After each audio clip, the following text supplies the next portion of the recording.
Wenn der kahle Wind ut Norden weint und nimm's nicht mehr tot Hus gut geht, wenn ut Köken de Teepot dammt und fordert mehr Tiet, dann ist Weihnachten gar nicht mehr weit. Mit der erste Frost worden de Sloten dicht und de witte Deck ob Grönland liegt.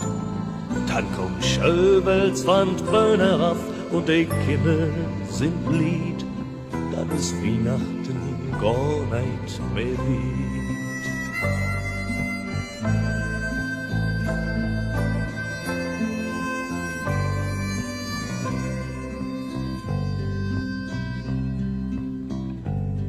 Wenn der Sonneklaus erstmal da bist het, as wie Sachen mit sin Wittepferd. Und wenn er abends an de Fenster weit, dann ist recht Wintertiet, dann ist Weihnachten gar nicht mehr weit. Und wenn er denn so Wege für Weihnachten ist, dann sind die Kinder tüchtig an Briefen schreiben. Wunschzettel nennen wir das.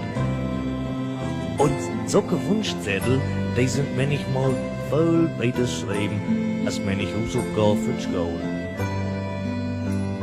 Das liegt wohl daran, dass diese Briefen der Weihnachtsmann lesen darf. Aber darauf kommt das sicher nicht alleine. Ich mein, dass der Wunsch, der da auf Zettel steht, nicht allein der Weihnachtsmann zu entscheiden. Wenn der Weihnachtsbaum dann erst im Stuf mal steht, für die Kinder die Uhr nicht wieder geht. Wenn der Glühwein durch Hauses ruppt, dann ist das so weit. Dann ist endlich Weihnachtsabend tief.